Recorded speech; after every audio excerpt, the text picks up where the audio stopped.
তুমি ওই মার কবরের পাশ দিয়া চইলা যাও, অথচ মার জন্য হাতটা উঠাইতে তোমার একটু মন চায় না রে।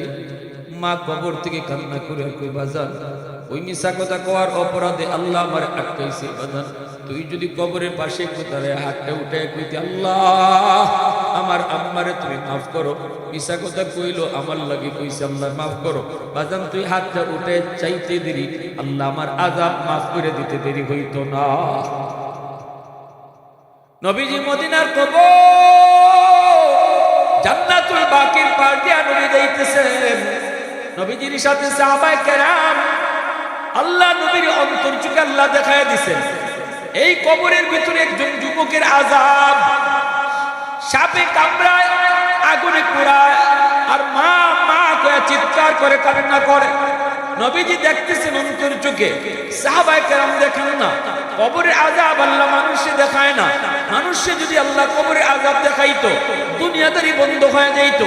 কবরের আযাব আল্লাহ মানুষের চোখের আড়াল করে রাখছে। কবরের আযাব যদি মানুষ দেখতো, রাতের অন্ধকারে কবরের পাশ দিয়ে তুমি যাও, দিনের বেলাও তুমি ডরায়া যাইতাই না। কবর যতদূর দেখা যায় এত দূরের ভিতরে কেউ বাড়িঘর বানাইতো না। মা মারা গেলে লাশ নিয়ে যাইতো না, বাপ মারা গেলে লাশ নিয়ে কবরে যাইতো না। যদি কবরের আযাব আল্লাহ মানুষে দেখাইতো, এজন্য এই দুনিয়ার নিজাম বন্ধ হয়ে যাইতো। আল্লাহ মানুষের চোখের আড়াল করে রাখছে।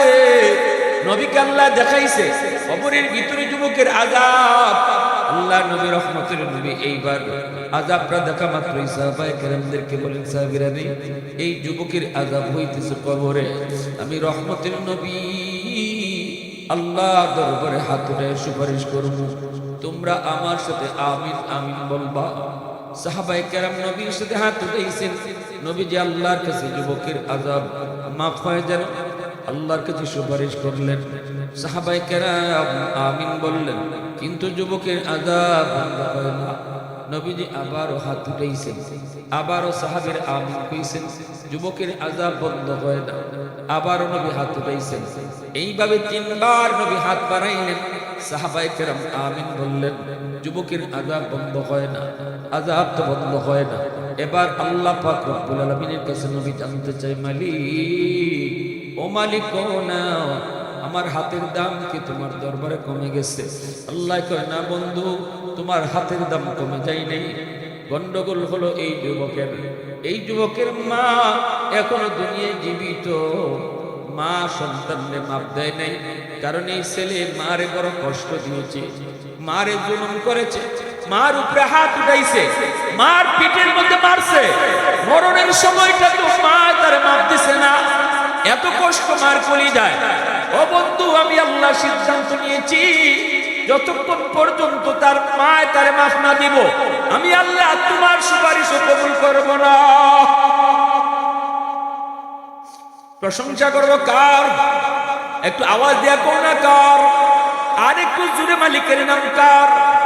ওয়াহদাত কি হিফাজত নেহি বেকুওয়াত বাজু, वहदत की हिफाजत नहीं बेकुवत बाजू, आती लिखी कुछ काम हाक़ खुदा दा, ऐ मर्द खुदा तुझको कुव्वत नहीं हासिल, जा बैठ किसी गार में अल्लाह को कर याद, ये सच है कि बातिल की तरफदार नहीं हम, गद्दार न समझो हम गद्दार नहीं हम, फूलों की तरह नर्म मिजाज अपना है नाज़ो, हम तीरी नहीं नेज़ा व तलवार नहीं हाँ, हम तीरी नहीं नेज़ा व तलवार नहीं हाँ।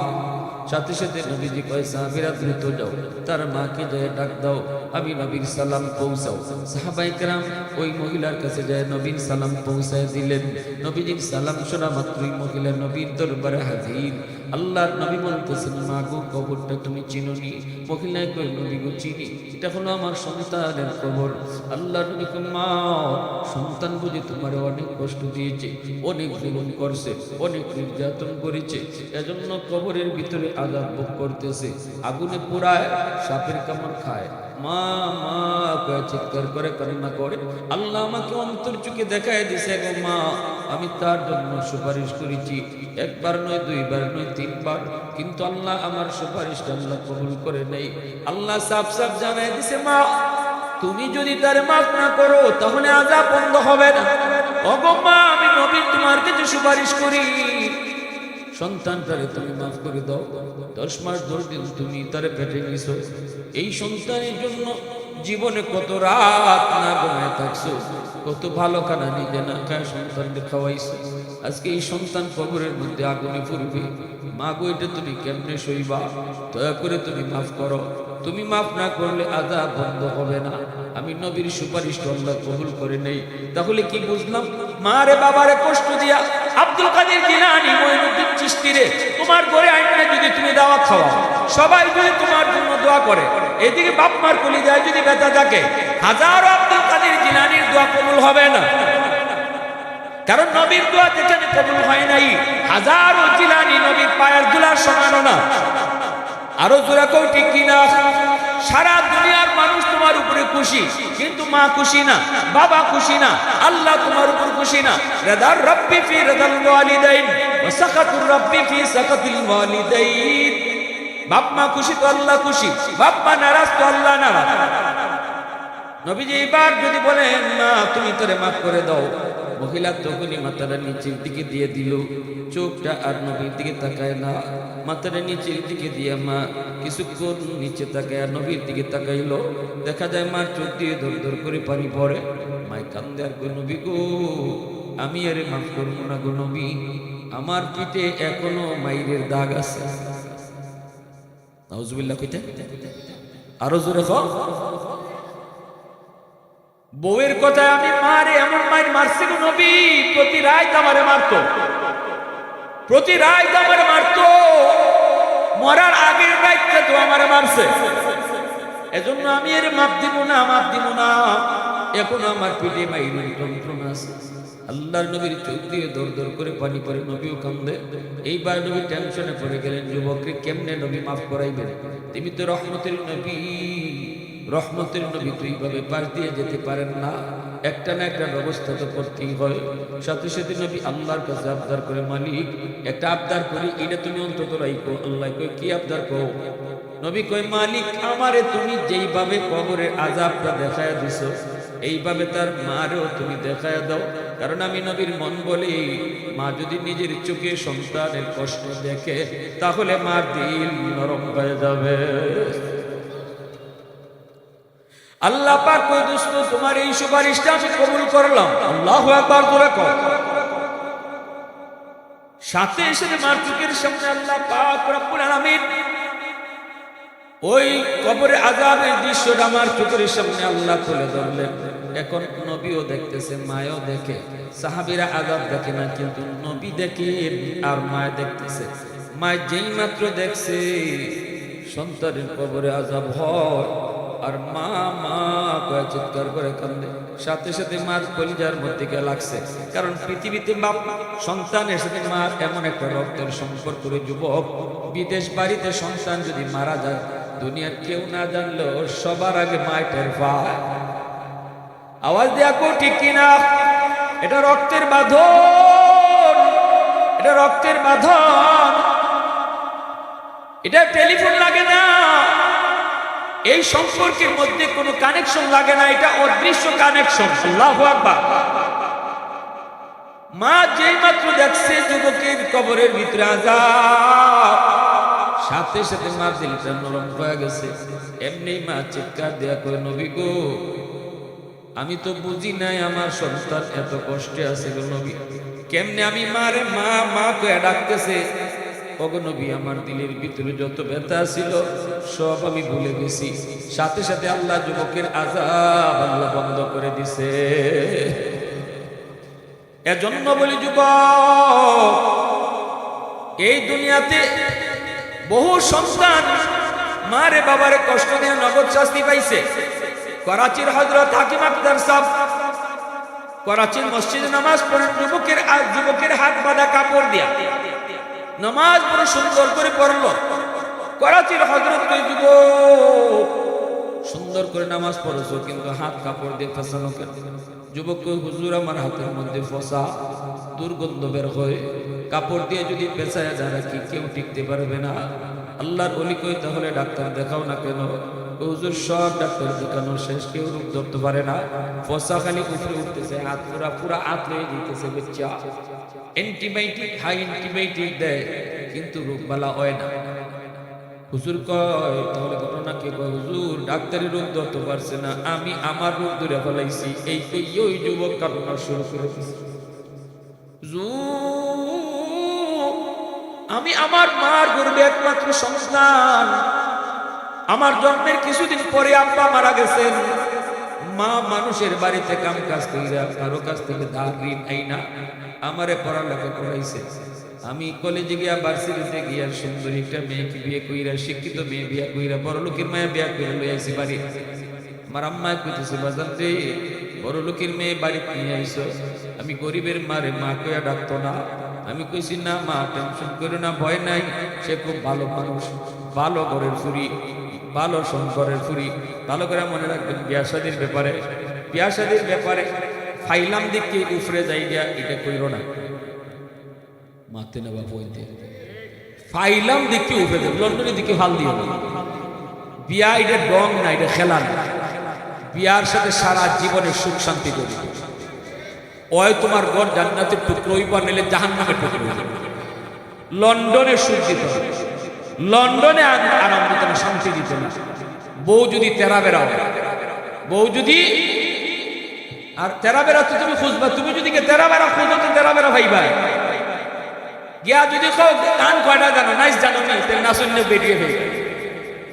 আর গিয়া যদি খাও কোরআন তেলাওয়াত বালা করে ভারনি, নামাজ কয়ক্ত সঠিকভাবে যদি কইলি তো পারে। ফজরের রাকাত কয়, ফজরে কয় রাকাত, ফজরের কয় রাকাত, ঠিক না নি? তাই কোন 10 রাকাত, ফজরে কয় রাকাত? নানি আসলা দাঁড়া, নানি আসলা, নানি কয় তুই খালি আমার বাস আজকে লাগে ফজরের যে 60 রাকাত দিকে আমার একালাই কইছে, জামাই রে না, নানি কি জব নানি জি ফজরের যে 60 রাকাত নামাজ দিকে আমার একালাই কয়, জামাই রে কয়, হেরা রে কয়। কিতা বুঝলা? সিলোটি নানি, হ্যাঁ? ইরম যদি খুঁজো, যে যেমন খুঁজবা ইরম পাইবা। আজকে জগন্নাথপুরের যুবকরা যদি এই নিয়ত করে যে আমরা প্রিয়াঙ্কা চোপড়া দিকে বিয়া করব, আমরা বিয়া করবো আল্লাহ ওয়ালি দিকে, না সন্ধ্যা না লন্ডনী না, বুরকা যদি ঠিক মতো পরে তে বিয়া করবো, আর যদি দেখি বুরকা চলে না বিয়া করতাম না। যুবকরা যদি সবাই তোমরা এরকম একটা সঙ্গ তৈরি করে নাও, সমিতি বানাই নাও, তাইলে বুরকা ছাড়া যে ব্যক্তি কলেজে যায়, স্কুলে যায়, এরা বিয়া দিতে পারবে। ফোনতে যদি বিয়া না করেন দিতে পারবে। যুবকরা চাইলে পুরো সমাজ বদলাইতে পারে। বাংলাদেশ যে বদলাইছে, এটা কেডায় বদলাইছে? যুবকরা বদলাইছে, ঠিক কিনা? জোরে খাও। সারা দুনিয়ার মানুষে দেখছে বাংলাদেশের যুবকরা কিতা পারে, ঠিক কিনা? আমাদের দেশের যুবকরা যদি চায়, তাহলে যুবতী মেয়েরা পর্দা থামাইতো না, মানে 14 গোষ্ঠী আমাই দেবে। খালি নাইলে বিয়া করে না, বিয়া করতাম না, খালি কথা কইলে শেষ, আমি শাসন করলে বইতে, ঠিক কিনা? এজন্য যুবকদের চিন্তা চেতনা পরিষ্কার রাখো, দিন মুখে আনো। আমি পরিষ্কার সব জায়গায় যুবকদেরকে নিয়ে কথা বলি। যুবকরা যদি চেঞ্জ হয়ে যায়, গোটা সমাজ চেঞ্জ হয়ে যায়। সমাজের মেরুদণ্ড, গোটা দেশের মেরুদণ্ড যুব সমাজ। আলহামদুলিল্লাহ, অনেক খুশি লাগে যে আজকে এক সময় যুবকরা গান বাজনা করাইতো, যাত্রা করাইতো। এখন তো বাংলাদেশে যেদিকে যায় এদিকে যুবকরাই ওয়াজ মাহফিল করে, ঠিক না? নি এটা চেঞ্জ হইছে না? আর ওই একজনে আমার উপর কিতই তো ওয়াজ করে, এখনো ক্ষেতের আইলি কাটে। আমি কইলাম ক্ষেতের আইল কাটে না, যদি ওয়াজ না থাকতো তো এখন তো আছে ক্ষেতের আইল, তোমার খল্লা কাটলো না। ওয়াজের কারণে ক্ষেত আছে, আর ওয়াজ না থাকলে তোমার খল্লা কাটলো না। কে আইল কাটে? মানুষও খল্লা কাটে। ওয়াজে এদের বাসায় রাখছে, যে পরিমাণে গুনার আওয়াজ হয় এই পরিমাণে আল্লাহ রসুলের আওয়াজ হয় তো না লাগে। ঘরে ঘরে মোবাইল চলতেছে, প্রতিনিয়ত গান বাজতেছে, নাটক সিনেমা চলতেছে, প্রতিদিন গুনার আওয়াজ, মুহূর্তে মুহূর্তে গুনার আওয়াজ। সেই অনুপাতে কোরআন হাদিসের আওয়াজ কত দূর হয়। এরপরও কিছু মানুষ খালি ওয়াজ দেখি হইতো, ওয়াজ দেখি হইতো, তোমার মাথা হইতো, ওয়াজ দেখি হইতো। এর দূর যে সমাজ বাচ্চা আছে টিকে আছে, এটা ওয়াজের উসিলা। এতটুকু তো চেঞ্জ হয়েছে। এক সময় তো আমরা ছোটবেলা দেখছি খালি যাত্রা আর যাত্রা, সারা রাত মানুষের যাত্রার মধ্যে গিয়ে গান বাজে। আর খাইতে সাহেব আসলা খালি যাত্রা ভেন্ডেল বানায়, ঠিক না নি? মুজাহিদ জামান আল্লাহর ওলি, আল্লাহ তুমি তোমার ওলির কবরকে জান্নাতের উচ্চ মাকাম বানায় দাও। আরো জোরে আল্লাহ আল্লাহ। আমার ভাই আমি তো শুনছি হুজুর যে ভাই যাইতে এইবার গেলে বলে যাত্রা আগে শেষ। ওই সিলেট এক্সিবিশন হয়েছে জিয়াউর রহমানে আমলে, এই সময় পুরা টাটকা যুবক আমরা ওস্তাদরা হয়েছে গেছেন, তখন সব হুজুররা বড় বড় মাইক লইয়া লইয়া বড় বড় স্লোগান দিতেছে, গরম গরম বক্তৃতা দিতেছে। এইদিকে নাইস টিকি চলছে আর হুজুরদের মিটিং ওই দিকে চলছে, কিন্তু সাহস করে কেউ যাইতে পারে না। প্রেসিডেন্টের নির্দেশ পুলিশের উপরে যে যে হামাইতো চাইব এর দিকে গুলি করবে। দুই দিকে পুলিশ বন্দুকের নল ধরে দাঁড়ায় গেছে, যে আইয়া এই যাত্রা ভাঙতে চাইব তারা গুলির ওয়ার্ডার। এখন ওলামায়ে কেরাম তারা হাম তাম ধাম সবই চলছে, কিন্তু সাহস নাই কেউ সামনে যাওয়া। খাইতে সব স্টেজে উঠতেছেন গিয়া উঠতে, কখনো খালি কোথাও ওয়াতি হয়, কখনো খালি বক্তৃতা হয়, চলো আমার লোকে, কেউ গেলে গেলায় না গেলে নাই, আমি একা দিন কই ওই টাইম যখন আটা শুরু করছে পিছনে এখন হাজার হাজার লোক। সামনে গেছেন পুলিশের দ্বারও গেছেন,